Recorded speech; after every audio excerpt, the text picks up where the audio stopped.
Sharanam, Om Sharanam, Om Sharanam, Om Sharanam, Om Sharanam, Om Sharanam, Om Sharanam, Om Sharanam, Om Sharanam, Om Sharanam. One last time together. Om Sharanam, Om Sharanam, Om Sharanam, Om Sharanam.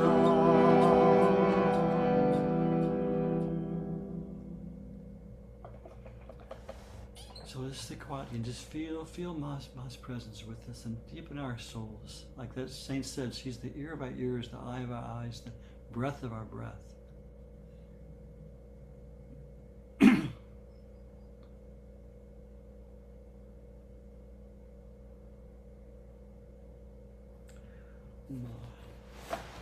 So let's read some things. First about kind of some external parts of her life.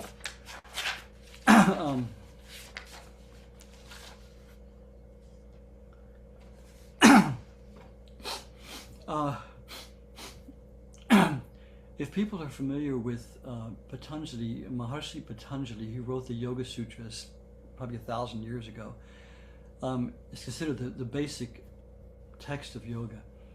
And he talks about the different Ashtanga yoga, the different steps of yoga, where yama and niyama, the regulating of the external life, and then asana, pranayama, pratyahara, we withdrawing the senses, dharana, placing our mind on meditation, dhyanam, the mind flowing in meditation, and then samadhi as the absolute peak of meditative experience. In samadhi, the soul is totally absorbed into God, with no barriers, with no restrictions, with no limitations, absorbed in divinity, in its own nature, its own true nature. So Ma was in what's called sahaja samadhi. That means she was always in samadhi. And she said, and from her viewpoint, she said she was just in one state of consciousness. She said, you see this body in different states of consciousness, doing different things, but for me, I'm in one state, always observing, feeling everything. But she would manifest different states of samadhi. And so I've seen her in different states of samadhi. And she would sometimes be in a totally nirvikalpa samadhi, where she would just be so, just not aware of this world at all, like almost dead. The body would be almost dead. She would just be totally immersed inwardly. So there was some, even the heartbeat and breath would stop in this deep samadhi. And in earlier years, she would frequently go into these states. And Bholanath, her husband, and the other devotees would be so alarmed. Didi, Guru Priya would be so alarmed. They would shout the name of God in her ear and try to bring her out of it. They were afraid she would leave her body and leave them. So they would alarm them. Later in life, she didn't go into the deep ones like that. What we saw, and from our viewpoint, as often, she would always go on her birthday. We, the devotees, insisted that we celebrate her birthday, and we did it with great love and joy. And there was the tradition that every night she would come out at a certain time. She was born at 3 a.m., so that would be the main puja would start at 3. But she would come out, and she would sit on this platform, and she would enter into this deep samadhi and just go backwards, and she would just lay there like a dead person for hours, and they would do all the puja, and people would make offerings, and she was in this, there was nobody there but God. It was just deep absorption. So this is an eyewitness account of one of those times in the early days, because it says Ma's father is still alive, so it must be before, I think he passed away in maybe 36 or 37, 1937. So here's what we have. Pardon. He passed away in December 38. A few months after Bholanath's death. Yes, thank Bholanath died at Mahasamadhi on the 8th of May, and Bipin in the December 38. Very good. Thank you, Alex. This is before 1938. Okay. So here are the observer. I'm not sure who is writing this, but he refers to Gopinath Kaviraj, who was the greatest Pandit of India, who was Ma's avid devotee for many years. He left his body in Ma's ashram in Varanasi. I was there just recently at Ma's ashram in Varanasi with our Swami Guru Sharan, and we saw the room where Hari Baba died. under Ma's protection. Hari Baba was a great Vaishnava saint, and he was so devoted to Ma, and he lived in the ashram the last days of his life, and Ma was constantly going up to his room saying, Baba, you okay? And he'd coming back. So we saw where Ma would run from her room up to Hari Baba's room, and at the last she just took her hands like this. He was lying, prostrate like this. She took her hands from his feet to his head and just went, and he was gone. He was just like brought up into Ma's being. But anyway, Gopinath Kaviraj also was a great pundit and a great saint in his own right, and he lived in the Varanasi ashram. Okay, here's what the author says. Here is a much closer observation of Anandamayi Ma in Samadhi, as experienced by a devotee in 1929. Okay, so here's the date, 1929, the period when such states were frequent. I came to learn that Anandamayi Ma had passed into a deep Samadhi sometime during the night, and there was no sign of her regaining normal consciousness soon. I observed her for a long time in the company of a doctor friend. She appeared to be in a deep sleep, but she was not sleeping, for her eyes were half open and drawn within. They seemed to have lost all luster and to be wholly oblivious to the world of the senses. The outer form was lying there, and the inner spirit, detached from its garb, seemed in holy and divine communion with the world, with the spirit world. Hours passed. The sun crossed the meridian. It was about 1 p.m. All felt hungry, but even Anandamayi Ma's aged father did not take anything without first feeding his divine daughter. He began to utter divine names loudly, close to her ear. No response for about 15 minutes. 4 or 5 of us, including Pandit Gopinath Kaviraj, were in the room. Excuse me. The chanting of divine names continued, and now a slight change could be noticed in her features. Her eyes began to show signs of life, and she wept profusely. Her face was bathed in divine radiant glow. At once I thought of the sattvic signs. These are spoken about in the Bhakti Puranas of Narada, the different signs of perfect devotion that come up. And he tells them, ashru, tears, pulak, joy, kampa, trembling, and said in an undertone, to Kaviraj that the next thing to manifest could well be kampa, shivering. No sooner said than Mataji began to shiver violently. All these states appeared and reappeared one after the other. So she's manifesting these divine states of perfect bhakti that are mentioned in the scriptures. Then commenced a sort of tug of war between the sensuous and supersensuous aspects of her life. No sooner had physical consciousness dawned in the body than it withdrew and she was again lost to the senses, deep inside. The process continued until outer consciousness reasserted itself. She opened her eyes and tried to speak, but failed. Some edibles were placed before her, not so much for her to ask for her, as for the sake of others, as they wanted her prasad, the blessed food that she's touched. With great effort, she could utter a word or two expressing her inability to eat anything. Then she lay quietly for some time. So if you read about Sri Ramakrishna, the same thing would happen. He would go in this nirvikalpa state and come out and he would say, give me some water, give me some food, or something just to kind of bring his mind back to this plane. He had to force himself to come on this plane. Just as Ma had to force herself to remain on this plane. She was always in this abstracted plane. He goes on, I had seen others in samadhi, but never before had I witnessed a samadhi of this type and depth. Such a long period of superconsciousness, no sign of life, so to speak, and above all, the wonderful states that accompanied the regressive process of climbing down to normalcy. I have seen the snow-clad Himalayas touching the sky, the source of the sacred Ganga babbling over pebbles, and the sun rising from a blue sea, but I have not seen a sight so touching in its majesty as Anandamayi Ma's samadhi. I mean, I may forget everything else, but I can never forget what I saw at Haridwar in 1929. It was sublime. It surpasses everything. Beautiful. That's just one state. I mean, Ma manifested so many states. And she said, it was interesting, once she was in, like the first day I came to her in Vrindavan, I was with this American Swami and a few of us, and we came, and they told her that we had come, but she said she's been in samadhi in the back room all day. She's just immersed in it. We'll see if she comes out, So then we came out, and she came and sat with us. And it was like, whew, it was still lingering. It was like, wow. But then one time Ma came out and spoke to some people. She had been in samadhi like this, and she came out and she was speaking to people, and one of the devotees said, "Oh, Ma, we so appreciate you've come down to our plane to talk to us."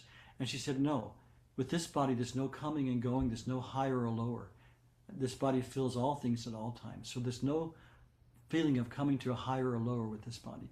So for her, on one level, even this physical world, was just for her part of her samadhi. So amazing.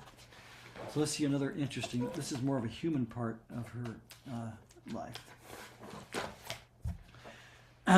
This is from a devotee diary, a very out-of-print book, which I happened to stumble on in our library in one of our ashrams in India, called Matri Kripa Hi Kevalam. That means Mother's grace alone is sufficient. And by Krishnananda Brahmachari. He was one of the early disciples of Ma. He ran the Calcutta ashram for many years, and then later he kind of went off on his own. And it's a beautiful book. It has amazing things, and I don't know why they let it go out of print. But it's just a brief thing, just to show of Ma's care and concern for people. Okay. In 1946, Ma was amidst the crowd of devotees in Calcutta. When she went to, I traveled with her many places in North India, and I was never with her in Calcutta. But most places there were a few people, sometimes a dozen, sometimes a few hundred. But then when she went to Calcutta, there were just throngs of people that came to her day and night. She never rested or ate or anything. They would just come in just to see her. In 1946, Ma was amidst the crowds of devotees in Calcutta. I witnessed an untoward event at the ashram. I observed an aged widow that had come early with offerings for Ma and had remained through her long morning hours standing on the stairway outside of Ma's room. The premises had become full of devotees and the staircase was jammed. In that expectantly waiting crowd, to my horror, I observed a lady at the end of her patience push the small widow down the staircase. Can you imagine? Unable to get to the lady through the crowd, I nonetheless could not stand passive at the outrage done to the old woman.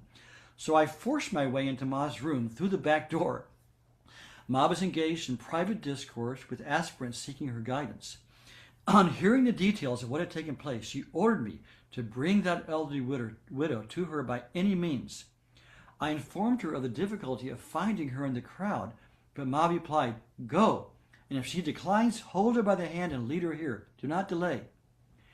I left and forced my way through the crowd, and outside found from some pedestrians that an old lady with flowers and garland in hand had come that way weeping. Sad. I ran and caught up with her and told her, "Ma is calling you." In fact, I did catch hold of her hand and brought her back before Ma. On my presenting to the old lady to Ma, Ma put a garland around her neck and hugged her in a close, affectionate embrace. Ma consoled the widow with a barrage of sweet words and gestures, though the lady continued to weep. She then set aside a place in her room and had me bring prasad and feed the lady with my own hands. I told her, "How many lucky people are there that get so much in return for so little?" Ma then called for the lady who had pushed her down the stairs and reprimanded her severely. For her chastisement, she made her to repeat her mantra 100,000 times. See, so even her punishment was for her own good. There's more on this. Another time, I was sitting with Ma and Sri Hari Baba. I was telling you about Hari Baba. While the performance of Ram Banabas was in progress. The holy play was being given in a huge tent on an open ground before a vast crowd. Suddenly a cloud spread overhead and torrents of rain began to fall, endangering people's very lives as well as spoiling the performance. Ma very mysteriously asked me to bring a handful of water and to sprinkle it over her head. I brought the water in my two hands, but finding me hesitating to pour it over her, she again asked me to sprinkle her without delay. I did this, and almost immediately the torrential rain stopped as suddenly as it had started, and the play continued. I derived great pleasure from her simple trick of stopping the rain by her spiritual power. And so she just did this. I think I mentioned in an earlier satsang that one time, why don't you go lay down, sweetie? You're tired. She got a treatment yesterday. She's totally a wreck. Listen from lying down. I told you about how one time Swami Paramananda told us that they were going to have this Samyan Sapta in Naimisharanya, which is a small village where I've been before with Ma.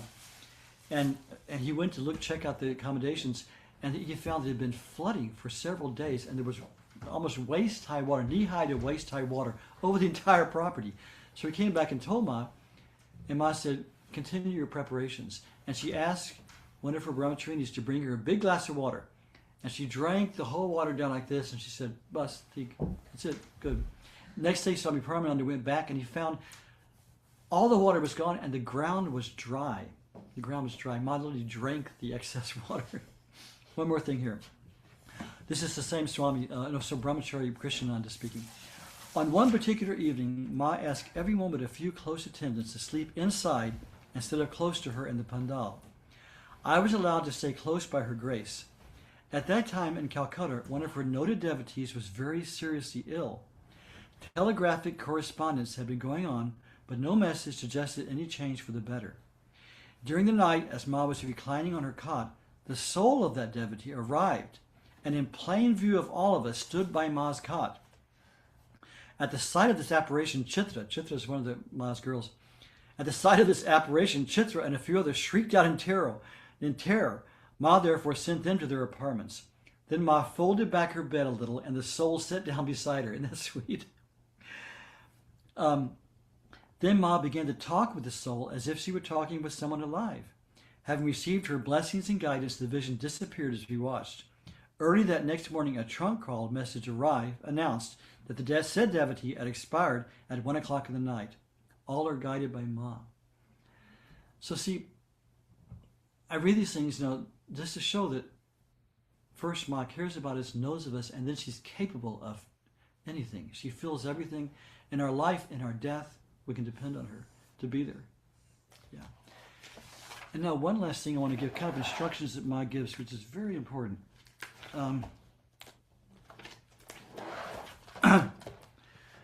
Someone asked Ma the same question that Arjuna 5,000 years ago asked Sri Krishna in the Bhagavad Gita. So this is a very relevant question if you're a human being in any age, and that is how to control this mind. Like Arjuna said, asked Krishna, the mind is like the wind. How do you control it? And remember, Krishna replied, by abhyas and vairagya, by practice and by detachment. But then Ma goes further. So a devotee says, Ma, please tell us how to still the mind. Same question. Ma, quite often it is asked, how can the mind become still through japa? Japa is the repetition of mantra. Everyone is anxious to have peace of mind, because without stilling the mind, ananda, bliss, happiness, is not possible. Here is one way to set the mind at rest. I have already explained to you that the Guru mantra and Ishta are identical. So in other words, the Guru is God appearing as a person, as Ma, or someone who is one of our teachers. The mantra is the sound formula, God's name that is given, and the Ishta is the deity, the how would you say it, the form of God, the aspect of the divinity that's invoked by that mantra. In other words, if you say Om Namah Shivaya, Shiva is your Ishta. If you say Om Shri Ramaya Namah, or Om Shri Ram Jai Ram Jai Jai Rama, Rama is your Ishta. If you say Om Shri Durgaya Namah, or any of the Devi mantras, the Divine Mother is your Ishta. So that's what she says. So the Guru, the mantra, and the Ishta are one. They're manifestations in three different ways of one divine principle. So Ma says, so start by repeating the mantra received from your Guru. And she said, if you don't have a Guru, any mantra that appeals to you. Start by repeating the mantra. Where exactly should you concentrate your meditation? It is good to concentrate on the heart, because this is the place where joy and sorrow arise. You will start your meditation by imagining, by visualizing your Guru or your Ishta enthroned in your heart. I like to make it a little awesome for Ma to sit there. And if you, like for me, Ma is my Guru, my mantra, and my Ishta. Ma gave me a Shakti mantra, a Divine Mother mantra, but I look on it as Ma's own name. So for I think some of us, we just consider Ma as all those. You will start your meditation by visualizing your Guru or Ishta enthroned in your heart. The roots of this body tree of ours lie in the head, while the branches are down below. The heart is the foundation of this tree, and any nourishment given here will reach the roots. For this reason, we should meditate in the heart. And the devotee asks, where exactly is the heart? Ma, the heart is everywhere, in the hands and the feet and every part of the body. Yet, when we speak about the heart, we normally understand this place, and she points to her chest. This is where one should concentrate while meditating. This is why I advise that after placing your Guru or Ishta on his throne in your heart, watch your breath moving in and out. It is this breathing that enables us to remain alive. Hence, enthrone your Guru or Ishta in your heart and contemplate him or her as pervading the whole universe through prana, life energy.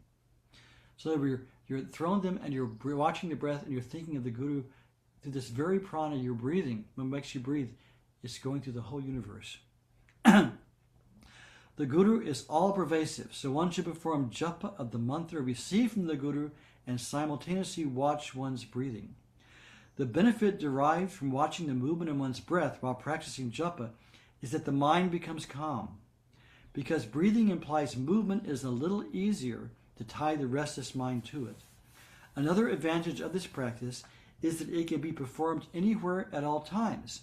Inhaling and exhaling continues without a break, so all you have to do is to perform your japa and rhythm with your breathing. You don't need a picture in front of you, you don't need an image in front of you. So you see, this method of sadhana will suit aspirants regardless of the path they pursue. It's a very important thing. I want to read one more thing from Ma on the same. This is from my book, The Goddess Among Us, we were talking about. And I think it's, I put some of Ma's teachings in here. And here she elucidates this point further.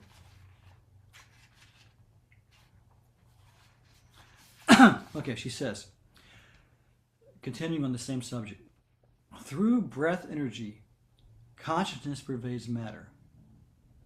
See, so it's through the prana of breath that consciousness comes into matter.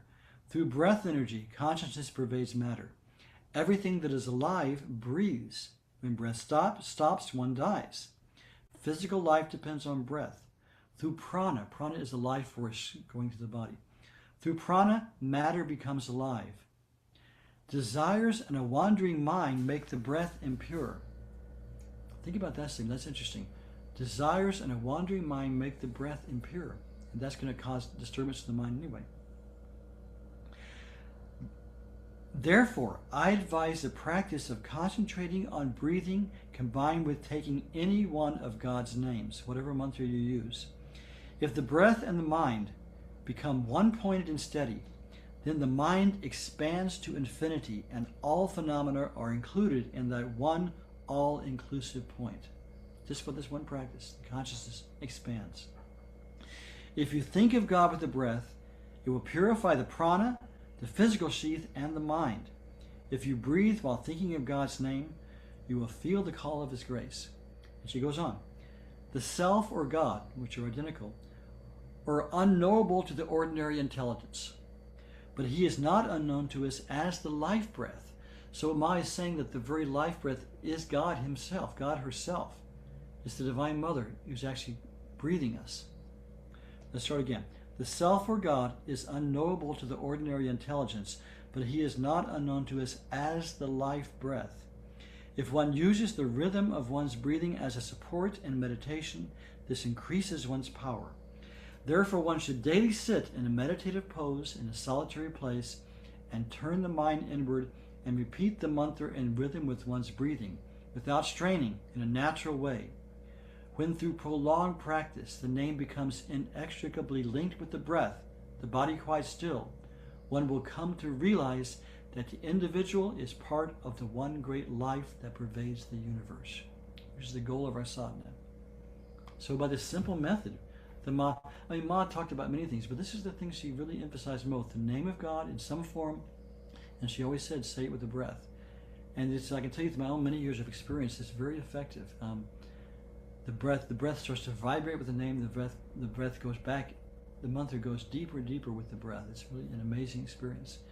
So we just review what she said.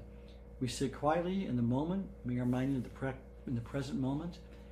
We enthrone the Guru or the Ishta, and if we're thinking of Ma, we can enthrone Ma in our heart, or if whatever form of divinity we worship. If it could be Jesus or Buddha or Guru Nanak or whatever, we've thrown that divinity in our heart, and we feel the breath connects us with that which goes to the whole universe. So we feel immediately more than just our little self. And then we start slowly watching the breath with our eyes closed, not modifying it, just observing it. and then we repeat the mantra in rhythm with the breath. And then what I always say also is, just a couple of weeks ago, I was teaching a weekend seminar in New York, upstate New York, at the Shivananda Yoga Ranch on Bhakti Yoga. And I was stressing that Bhakti Yoga, yes, does have external things like chanting and dancing and eating prasad, but we have to combine it with Raja Yoga meditation to really attain real devotion. So we were going through ways to use the mantra. Saraswati was there in New York with us. And so we did a whole session on just how to connect bhava with the mantra. Bhava is a feeling of the soul. So we do, that's the technical side. We're sitting quietly, we're watching the breath, saying the mantra with the rhythm of the breath. But then we don't just do it like mechanically or automatically. We just do each repetition with some kind of bhav. And it can be, we worked on several different bhavs. It can be surrender, it can be gratitude, it can be love, it can be longing, it can even be loneliness or misery. You can do the mantra, you can say the mantra with misery if you're feeling miserable. But you say it with some kind of soul feeling. And so it becomes more alive and our mind becomes more absorbed in it. So my saying, sit quietly, say the mantra with the breath, feel the ishta in the heart. And I'm adding what she also said too. She said, Ma said, itna bhav, utna labh. With the amount of feeling you have, that much benefit you get. So if we really do it with feeling, every time we're praying the mantra, it goes deeper and deeper in. Okay? Good. Okay, we want to have a reading from Pragya's book, but before, I've been doing so much talking, we're just going blah, blah, blah. Let's sing a little bit and look at Ma's photos, because Ma these days, we know this, gives darshan through her photos. Look, our friend Alex in Spain just said, and all of you, and many of you had the same thing, where Ma suddenly just came to you through a photo. And that's what brought you to Ma. So let's have darshan of some photos and sing about Ma. Let's see, I've got to share here. No. There it is. Okay.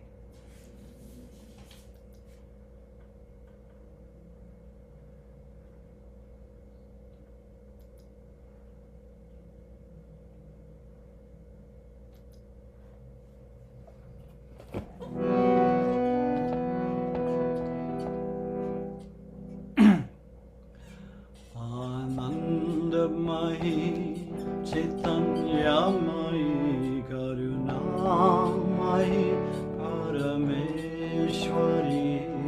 Anandamayi, Chaitanyamayi, Karunamayi, Parameshwari.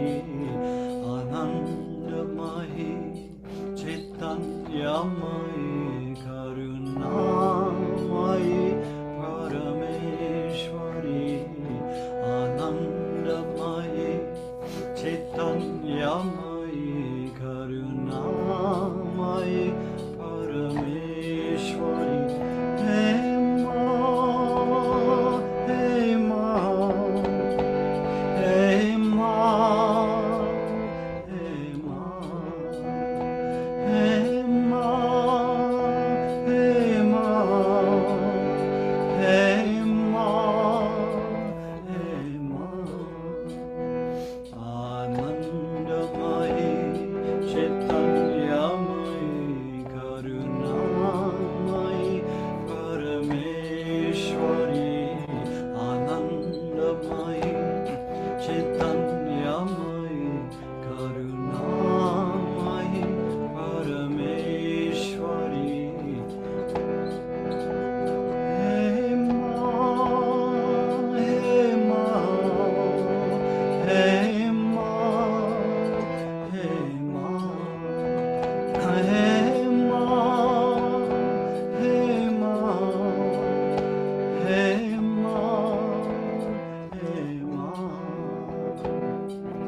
Om Ma Shri Ma Jaya Jaya Ma.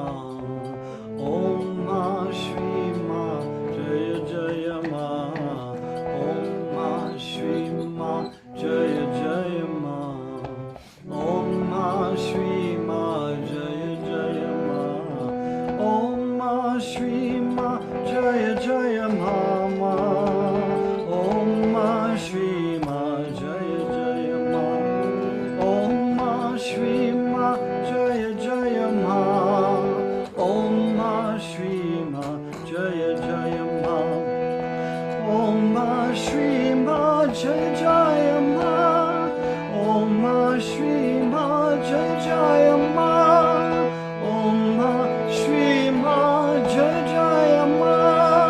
Om Ma Shri Ma Jaya Jaya Ma. Om Ma Shri Ma Jaya Jaya Ma. Om Ma Shri Ma Jaya Jaya Ma. Om Ma Shri Ma Jaya Jaya Ma. Om Ma Shri Ma Jaya Jaya Ma. Om Ma Shri Ma Jaya Jaya Ma.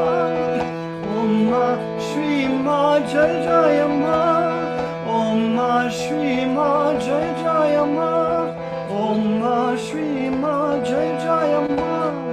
Om Ma Shri Ma Jaya Jaya Ma. Om Ma Shri Ma Jaya Jaya Ma. Om Ma Shri Ma Jaya Jaya Ma.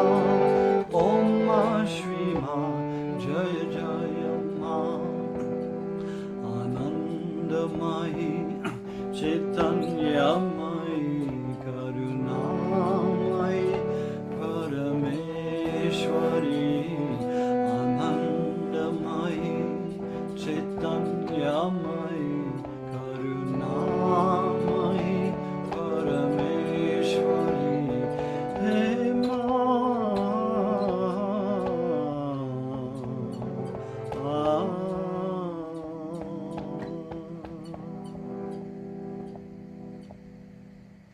Om.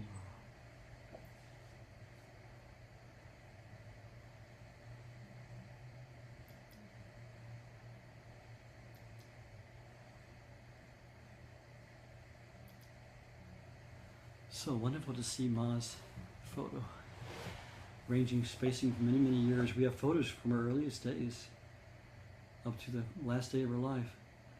So now let's hear from Pragya's book, Saraswati is reading. And Saraswati, why don't you just briefly tell about the book, so people who aren't aware of the history of it. Okay. So this is Conversations with the Divine Mother, the Gospel of Sri Anandamayi Ma. There's 2 volumes, and this was edited by Pragya Hallstrom, and I'm going to be reading from volume 2.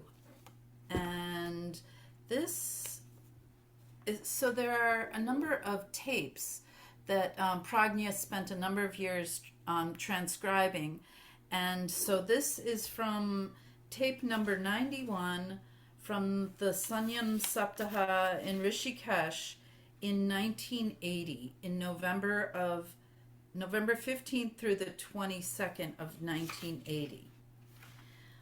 So we will read from this. How can we remove avarana, the veil of ignorance, is the question. Shri Ma. As long as durbudi, ignorance, and durbuddha, wrong understanding, are there, avarana, veil of ignorance, will remain, and durbudi will remain as long as the mind is there. Ma laughs. If one does not become manatita, beyond the mind, if one does not become beyond the mind, does not rise above the mind and become tat, tat, tat, that, he and he alone, he will be Manoraja, the kingdom of the mind, and will have durbudi, ignorance. Then, what is the way to remove the avarana? Listen to these discourses with great concentration. The Mahatmas are there and they're talking during the Sanyam Saptaha. So she says, listen to these discourses with great concentration, grasp things, and follow them. If you keep practicing according to these instructions, you will rise above your mind, and your durbudi, or ignorance, will be removed. Durbuddha, wrong understanding, and durgati, falling away from God, will be removed. Gradually, you will have the darshan of tat, that, and then the avarana will be removed. Once the avarana is removed, the nitya, or the eternal, which is already there, will manifest to you. Question: who is it that entangled us in moha, in delusion? Shri Ma: who is speaking? Ma laughs. Question: Lakshmanji. Shri Ma: who is saying these words? Question: these words, what should I say? Who is saying these words? Let us take it for granted that it is God who is talking. It is a question from God alone. Laughing.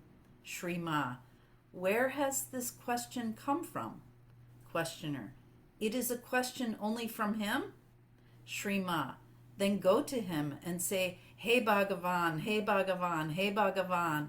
It is only you. It is you who is asking this question. You ask this question to give the answer. It is only you. Ma laughs. He never entangles anyone in moha, delusion. He is playing. Ma laughs, and everyone laughs with her.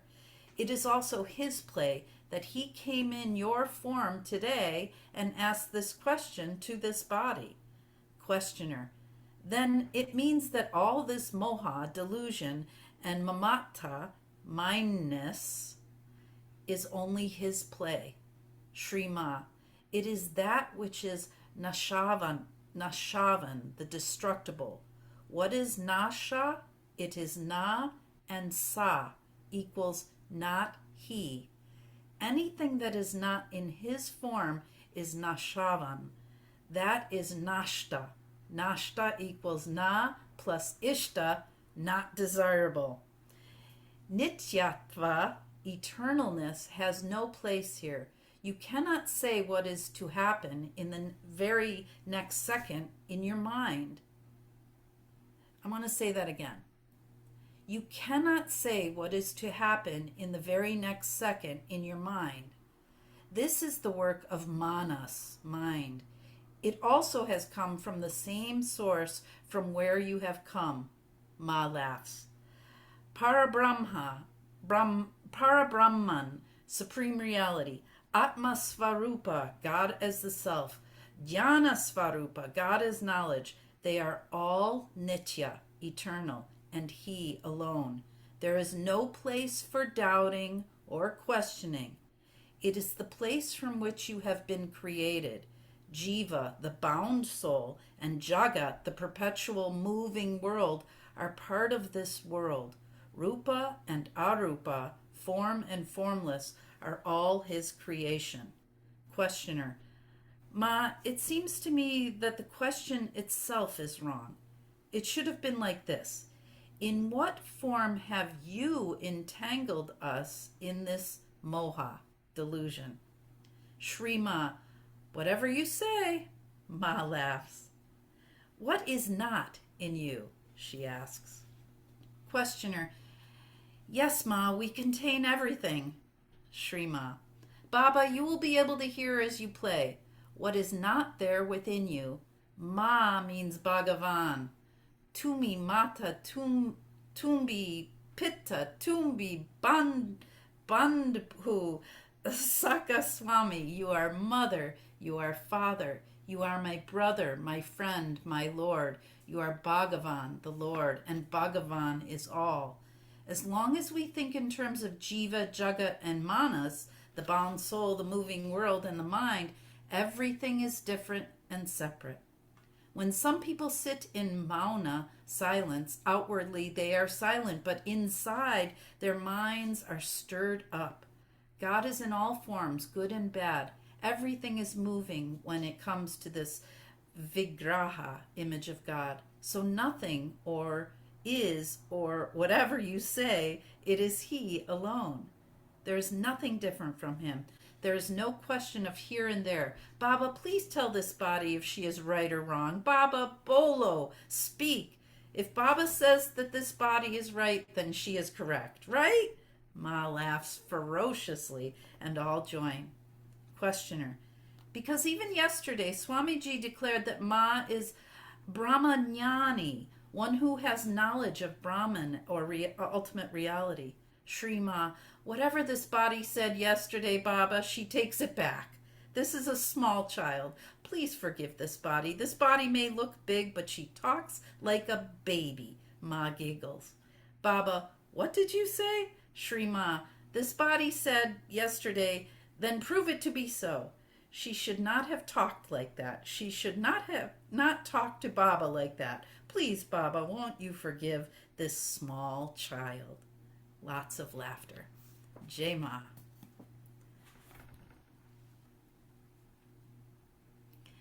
I want to say too. So I was going to ask you, what are your thoughts about this reading? Well, it's interesting because we didn't talk about what we were gonna. You and I, we didn't.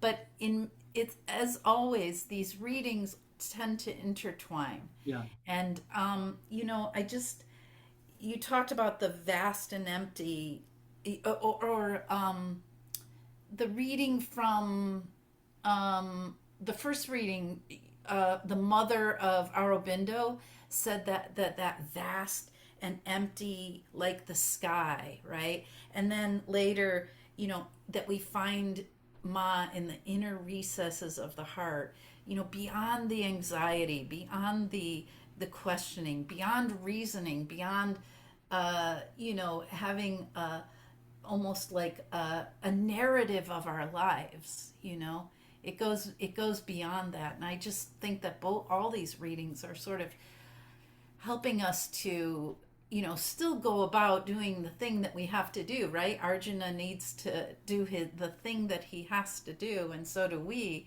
We have our work to do, but that we find that peace in those inner recesses. I think that is what's being said in all of these readings. So I appreciate it so much. Thank you. Oh, thank you so much. Acharya Ji, what do you think? Yeah, there's a lot in this reading. Yeah, I agree with everything you're saying. It's true, and they do get interrelated. Two things strike me in this reading. First, Ma talks about the avarana. The avarana is a really important subject. How we're told in yoga philosophy and the shastras, the scriptures of Sanatana Dharma, that right here and now our soul is perfect inside. It's stainless, it's one with God, all this, but we're not experiencing it because of this veil, which Ma uses the Sanskrit term avarana. And the veil, when we had our in-person Matri Satsang a couple of years ago, I remember we took a whole session about what is the avarana and how do we, and Ma says, Ma says about this avarana, you made it, it's your job to unmake it, to make it more translucent and then make it disappear.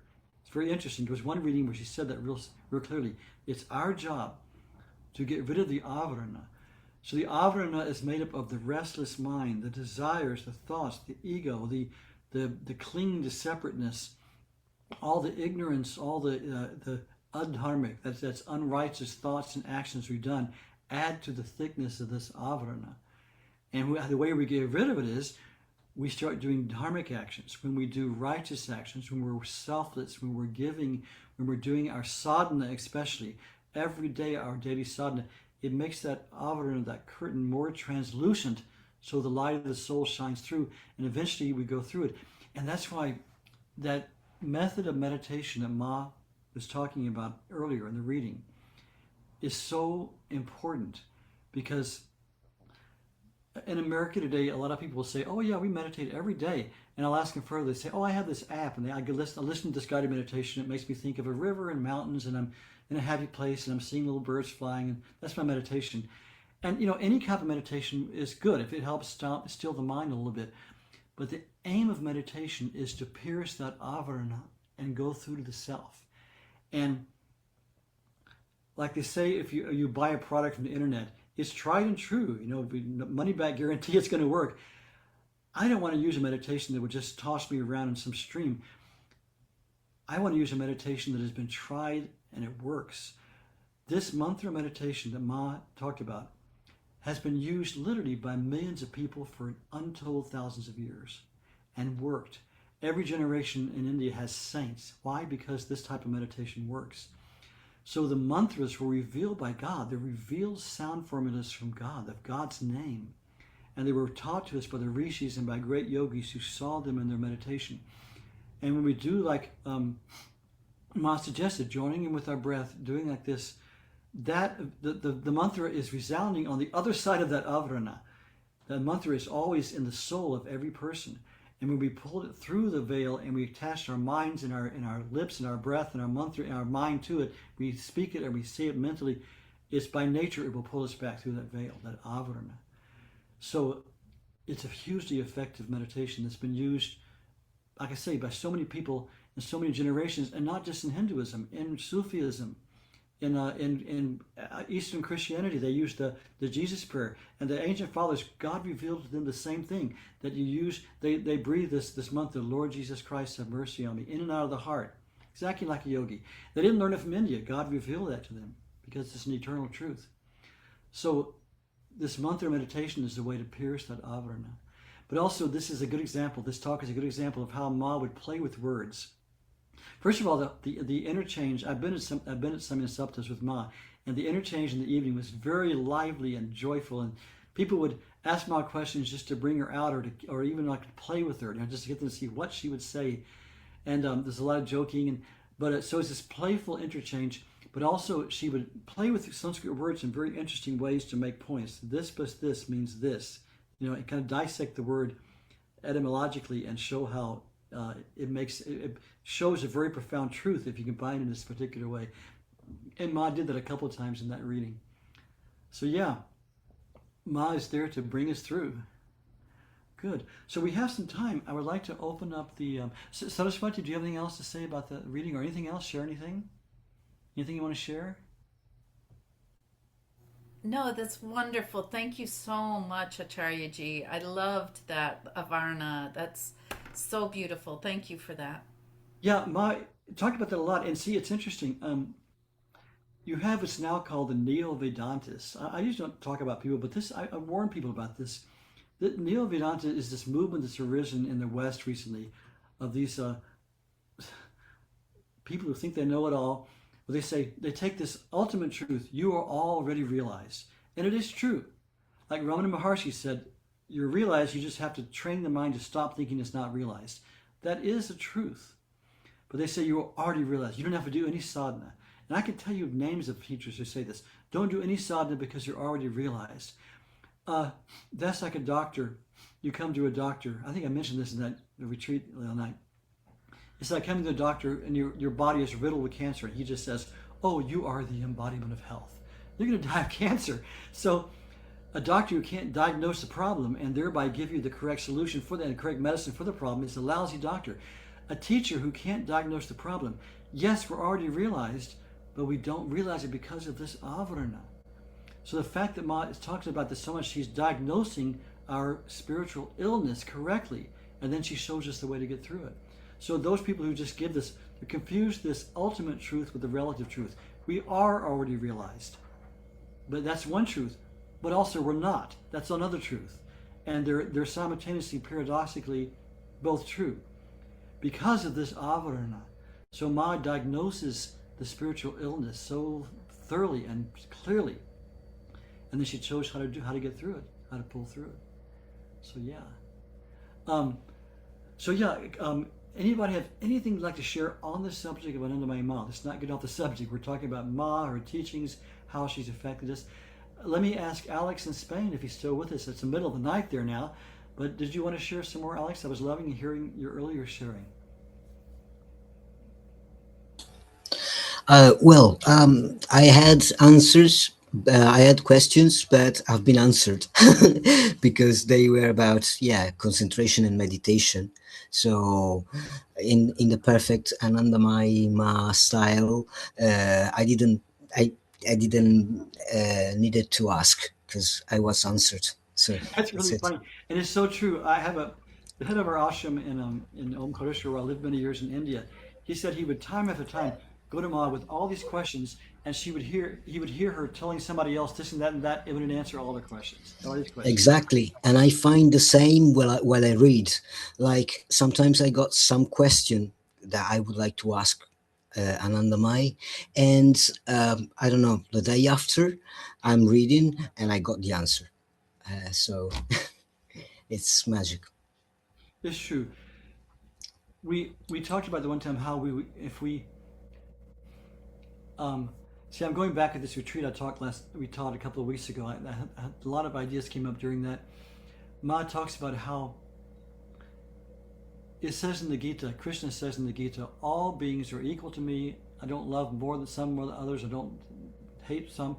All are equal to me, but my devotee is a part of me.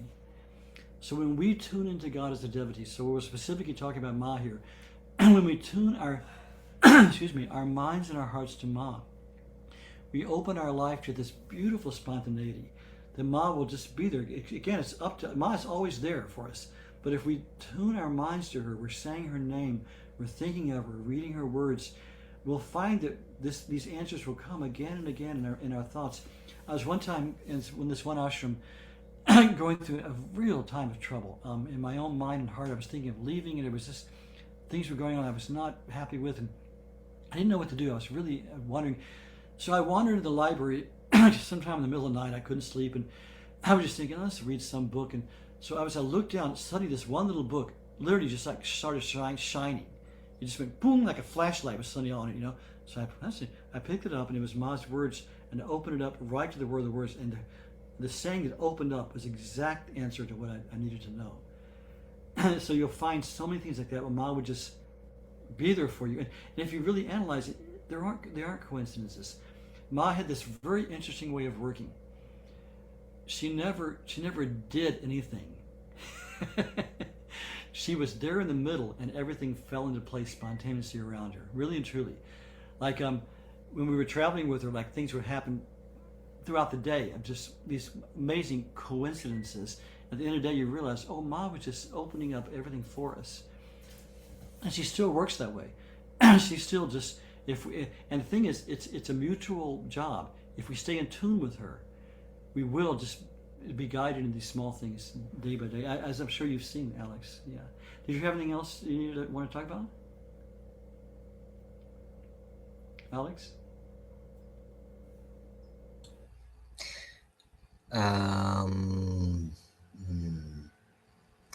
Right. There's a little question here. Yesterday, I was watching a video of Vihayananda. You remember?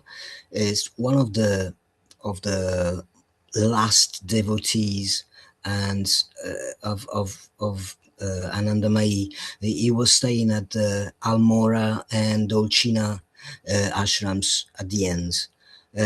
But he was French, and anyway, there was a documentary with him speaking, and at some point at the end of this documentary, he said, two things about Ma. One is one thing is to hear something that she says, etc. You may forget it. It's your disattention, etc. You're not careful enough, but when you experience it, that experience is real. You cannot forget it anymore. It's something that changes you also physiologically. And the second point is, don't ever call the guru in vain. I mean, unnecessarily, because, for example, he gave an example. She was obviously his guru, and one day he was in Benares, in Varanasi, and she was in Vinjakal, and to play, he was just calling her. It would be nice if you were here. So he actually listened to her telepathically, saying, tomorrow night I'm coming.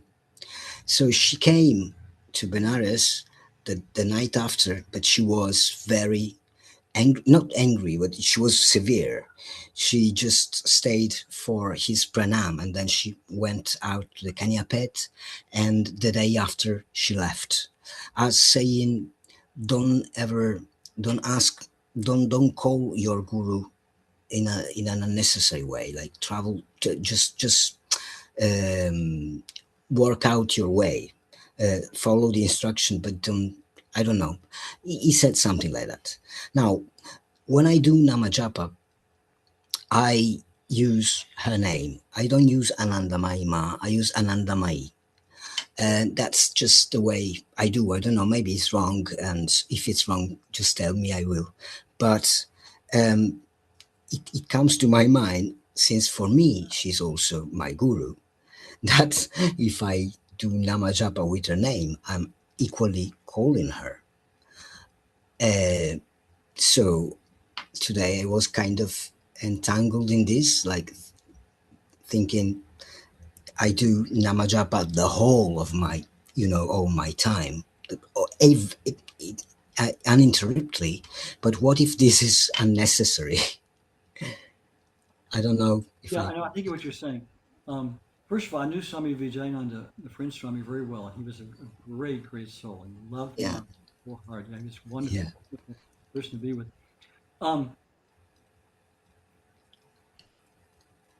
It's one thing to call Ma. See, we have to believe that Ma does hear us and Ma does listen. So that's one example. Swami Vijayananda was saying that he just said, "Ma, please come," and she came, even though it was not in her schedule because she responded. But as far as calling her from your heart, that's what she. In fact, I told you before. The last thing Ma said to me was, "Do japa all the time." She stressed calling her constantly because then you're in communion with her. That's different than saying, "Ma, come and tie my shoe for me." You know, you're Right. remembering God. And we, Anandamayi, any way your heart tells you to call to Ma is true. Now, we traditionally we use the mantra most often used for Ma is what Baiji told us. Baiji, Yeah. Roy, her early disciple, he's considered like the perfect disciple. And he said, Om Ma is what invokes Ma fully. It literally invokes her energy into your subtle bodies, Om Ma. But if you're saying Anandamayi, Anandamayi, it's whatever your heart dictates to you is the way to do it. But think of one way and stick with it. Yeah, but that's good. But no, calling it's different. Calling on Ma like that, that's not unnecessary calling. That's extremely necessary calling. That's Exactly. like out of its because if we're not doing that, we're just thinking silly thoughts. Yeah. So no, that's always good to do. That's not the same thing. It's a good Thank question. you. That's a good question. Well, Thank you. anybody, We have yeah, Jose anybody is else have anything? Please, Jose, please. Jema. Actually, I have a question. I kind of stumbled into this a couple of weeks ago when you had the birthday. Um, I was a practicing Buddhist for like 20 years. And then a friend of mine spoke to me about Advaita Vedanta and gave me a book on Ramana Maharshi when I went to India. And so I started like investigating that, but I came across this picture of Ma on Facebook actually. And I felt like this instant connection. And so I pursued it. I went on your website, I investigated, and it just so happened that you were having this birthday celebration for her on that day. So I logged in and I became very, very much intrigued. And I started reading and reading and reading up on her. And I ordered every book that I could find on her and just became obsessed. And I've been reading and I've been doing darshan with her pictures and been chanting the mantra. But then I kind of became like, okay, and now what? Like, what's the next step? What do I do now? Because this is all so new to me. Okay, I love hearing things like stuff like this because that is totally Ma's grace. This whole you call it obsession and this and that you happen to find it's totally Ma just reaching out and touching your heart. It's totally grace, and that's what's so wonderful. That's the only way spiritual life and especially bhakti yoga begins is by the grace, the touch of the grace of God. And you totally got it. And you're responding well too. That's good too. So really, the next step, I mean, all teachings come under Ma's umbrella. Like in our gathering tonight, we have Arpita, who's, I think we get to call her a Buddhist, and Renu, who's a new Buddhist. But they still, love and follow Ma. So all paths come under Ma's direction. She's just this source of blessing. So really, the next thing is just keep doing what you're doing till the last breath. That's the thing. But Ma stressed so many things. Okay, also in that reading we just had, one thing Ma always stresses: try to see God in all things. Like she kept, in a sense, arguing with that guy or having a playful interaction. God is in everything. Who is saying this? It's you. You are saying it. You are God. Ramana Maharshi is wonderful. His way is very clear. And they're very close to Ramana and Ma. But really what it is just take what you're doing and just try to deepen it more and have, as much as you can, have satsang with Ma's devotees. So come to these meetings. They have, there's some other devotees in Florida. Maybe you can all get together sometime and have a satsang. Just to keep good company, because we're very influenced by our company more than we care to admit.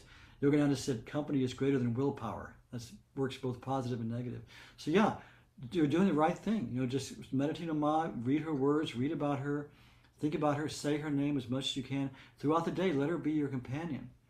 Ma said that. She said the Eternal One has to become your constant companion, your friend, your beloved. So yeah, you're doing the right thing, Jose. And I think Arpita G wanted to say something. Sorry, Jose.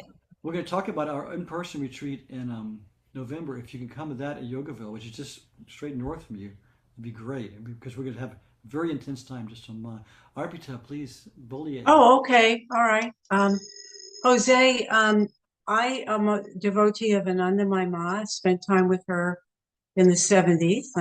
I'm an oldie, but sort of goodie, and semi-goodie. And yeah, and I practice Buddhism, and I consider myself a Buddhist, Theravadan. And I sometimes have some cognitive dissonance. I can't say that I don't, but I feel like I'm doing what I'm supposed to be doing, following my samskaras and my path. And in Buddhism, we call the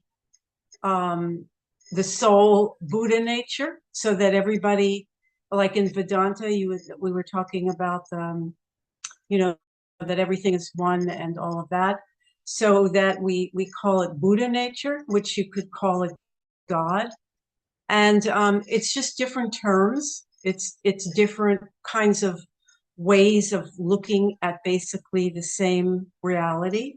It's just different flavors. Some people like pistachio, some people like chocolate, some people like both. So that's all I wanted to reinforce to you, that I hope that you're not feeling too much conflict, because I don't think that there needs to be on either or. And you can embrace and be with all of it. And as far as, and we're up in Delray, and we have satsangs sometimes with friends that live in the Boca, Delray, Lake Worth area.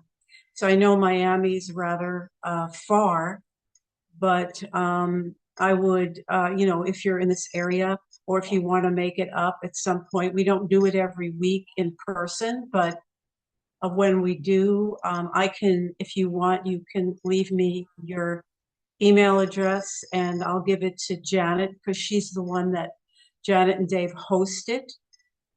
They host it in their home. Yeah, they're usually here, but they weren't here today. Yeah, they're in Florida. I'm sorry? Yeah, Janet and David are usually here on this satsang, but they weren't here today. Today. Well, we had every Sunday, we also have a wonderful satsang with Swami Guru Sharananda. It's from India, and it's at 11:30 Eastern time, and it's absolutely wonderful. It's an hour from 11:30 to 12:30, and if you put Prajna's the ashram and temple, the website in the chat, then you can log on to her website, because she has the link for the Sunday morning satsang with Swamiji. It's really phenomenal. So there's lots of resources, and it's wonderful. Yeah, it's wonderful to see. So I hope that helps you in terms of your Buddhist practice or past practice, whatever it is. But if your intention is pure, then you will be led to the right path for you, and it may still be a work in progress.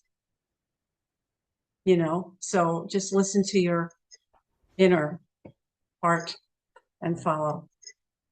Thank you so much, RBG. That's beautiful. Thank you. I appreciate it. RBG, I had a question too as an emerging Buddhist. How do they view the avarana? Because that to me, That's not a term that I'm familiar with Buddhism. Yeah. But like I said, I practice the Theravadan form of Buddhism, and there are several branches of Buddhism. There's Mahayana, and then there's the Vajrayana, which is typically known as Tibetan. But within those, there are also subgroups. So I personally have not heard of. I'm sorry. They use the word kleshas. Kleshas are like hindrances. Yeah, but yeah. Kleshas are hindrances. I think that's pretty much the same thing. Yeah, that sounds right. Yeah, that sounds about right. Or the veil. Yeah. But that particular term, I haven't heard. That word. Yeah, it was just a different word though. Usually. Yeah, different way of approaching, maybe a little different emphasis, for example, perhaps. Yeah. Okay. One thing it comes to my mind is also in response to Jose's question. We do find our own way, and Ma said if a person doesn't have the freedom to find an expression of their own sadhana in their own way, they'll stagnate. So we just through trying things, we find a way. And it can these days, there's so much availability of different paths, and we've had many lifetimes with different paths. We can form a somewhat eclectic collection of how we practice, but we shouldn't be like what we call the California butterfly, which just flitters from one thing to the next. This week I'm a Sufi, this week I'm a Buddhist, this week I'm a Sikh. We shouldn't do that. We should find one path and just like settle down into it and get a steady practice. But once we're established in that path, we can go and experience these other things and get great benefit from them. Like Gloria and I, we have our paths from our gurus, like Ma's path that Ma gave me, and I'm very established in it after many, many years. But then we go, like just a couple of nights ago, we were at the Sufi Zikr. We love that. And we go regularly to the Russian Orthodox Church, which don't tell them that because they would think we're heathens. But I find no conflict in that.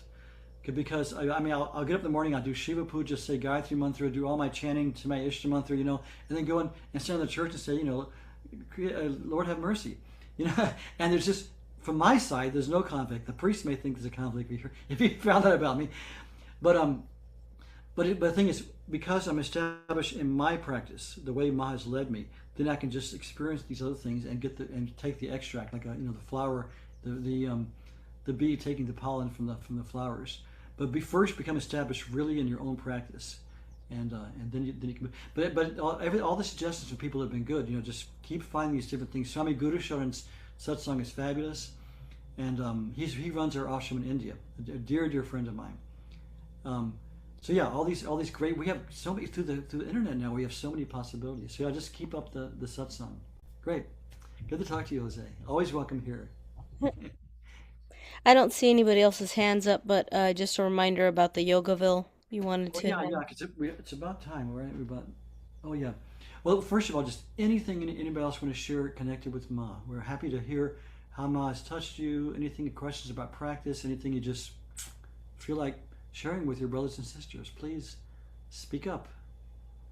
Yeah, Acharya, I was wondering about this kind of comes into what you were talking about as you find your own way, and you were describing a practice that Ma was suggesting, focusing on the heart area and the ishta there. But I think the heart center is in all these areas Like I usually start in the heart in my meditation, but I find that the energy leads me up to my ajna and then sahasrara eventually. And that's where I end up hanging out.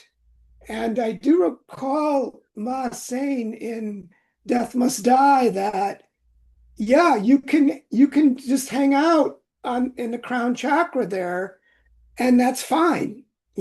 So that's how it works for me. And I just thought I'd put that out. No, thank you, Michael. It's good. As Mom would say, the answer is in the question itself.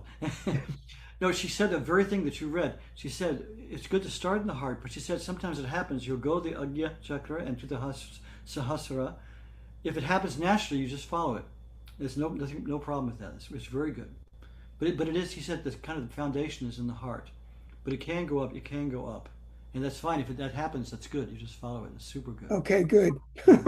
That's You how it works for follow me. your intuition, yeah, and your Yeah. intuition. Good. Anything else, Michael? Anything else? No, just thank you. Okay. Well, hey, I don't want to cut anybody off, so we have time. We have time now. If anybody has anything you want to talk about or share with us, this is your family. Share with us. Surely somebody has something. No, for sure. But Jacques, I'm happy to know that the mantra recommended by G it was Om, because sometime when I tune with Ma, Om Sharanam, Om Anandamayi Ma, or different mantra, to connect with her. But finally, you see the mantra which is recommended is to simply Om. That's what you say. Yeah, and I've personally seen Ma. I've seen in India people ask Ma, Ma, can I say "Oh Ma, thinking of you"? She says, "Sure, that's fine." I mean, she had no ego, so it wasn't like "think of me." It was the name of God. And one time, Baiji in the early days in the first ashram, they were singing kirtan every night, and they were singing Hari Bol and Hari Krishna and all these things. And he said, "Why aren't we singing Ma, Ma, Ma? Ma is our life." So he introduced singing the name Ma in kirtan, and then later in meditation. And one time, you read in Ganguly's book, one time a visitor came to the ashram, and the people are in the background singing Ma, oh Ma, oh Ma, Ma. He said, they sound like, and the man said to Ma, he said, that's a weird name. They sound like cats. Meow, meow, meow. And Ma became very serious. She said, don't make fun of their name of God. This is the name of God to them, and it is a valid name of God. In fact, she even said the name Ma is the same as Brahman or Om. So it's a very powerful mantra. But again, if your heart's telling you Anandamayi, what comes up through your heart, but it is good to choose one form mantra and just stick with it. But even then, you can do the day, you can sometimes sing something else, Anandamayi Ma, something like that, different ways. Just play with Ma. She's very playful. Thank you. She'll play with you. She does. She does. Yeah. Good. Thank you, Jacques. Anything else? Oh, it's so good to see everybody. We want to stress that, Rainer, can you put that link in the chat? Where we had our in-person Matri Satsang 2 years ago. We weren't able to have it last year for various reasons, health reasons and thing of the board. 2 years ago, we had our Swami Guru Shodan come from India and with us there. It was a wonderful time. Many people were there. Arpita was there. Saraswati was there. It was a wonderful time. We weren't able to do it last year. This year, we are able to have our in-person thing, but just for a weekend retreat. We had 3 or 4 days last year, so we're having it at Yogaville, which is in Virginia, right near David and Janet. I mean David and Linda, and it's a beautiful campus, Swami Satchidananda Ashram, and it's nice. They'll put us up, they'll feed us and everything. There's no tuition from our side. You just pay the side that they ask for accommodation and meals and everything. I forget what it is. I think it's reasonable. But it's November 6th through 8th. It's a Friday and a Saturday and a part of a Sunday. And we would love for everyone to be, anyone who could come to be there, or is specifically on the practical spiritual teachings of Anandamayi Ma and how she reflected them in her own life. And the subtitle is, You Are Loved by the Divine Mother. So it's all about how Ma loves us. and it tells us how to respond to that love. So it's going to be very practical, and we're just going to kind of immerse ourselves in Ma's life, and we'll have kirtan in the evenings, and be one of. And it's a nice place to be. Like we have just sessions, but there's also you take yoga classes from the people there, and they feed us nicely, and they have pretty decent accommodations, simple but good. So Linda has something to say. okay, but you put Rainer just put the link I did. in the check in the chat box. So look in the chat box and copy that link on your computer, and you can see more on the thing on the website of Yogaville. Linda, did you have a question or something to say? Can I register? Can we register now, or is Yeah. it too early? No, it's all set for definitely. Yeah, it's on the web. It's on their website. The link is for their website for Yogaville. I just put it in the and chat. the food is great. You only said it was good. I mean, the food is great. There's a testimonial right there. She was there last year. Good.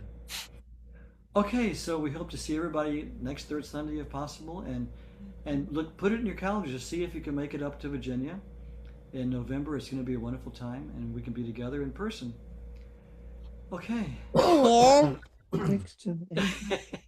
Jema to everybody, and please, Ma's main teaching is keep up your daily spiritual life. Daily, never miss a time for meditation. Try to say your mantra as much as you can. And believe me, in these difficult times the world is in now, such turmoil, if we have our inner practice, our inner peace, our inner joy, we can be stable amidst it all, and we can make a difference. I always say when I do a public kirtan once a month with my full band, and we always say this is a healing process. We are all interconnected. It's the divine truth of the universe on which Dharma is based, and we're feeling the the disturbance because we're feeling the pain of our brothers and sisters who are being bombed and all the unjust things that are going on. We're feeling that in the atmosphere. But when we do our practice, when we do prayers together, especially when we're together like this, when we sing together, we also are putting out things that are felt, good things that are felt that counteract all those violent vibrations that we're experiencing. So Ma says our spiritual practice goes out like a fragrance from a flower wafted by the wind. So our practice not only helps us, it helps and uplifts the whole world. It really does. It's no small thing. So everyone, Jai Ma, if you want to unmute and say goodbye, I'm always happy to see everybody. Merci, Jai Ma. Jai Ma. Thank you so much. Jai Ma. Thank you. Thank you. Yes. Jai Ma, thank you. Thank you. Hey, Mom. Jai Ma. Take care of one and all. Jai Ma. Loka samasta sukhino bhavantu. Bhavantu.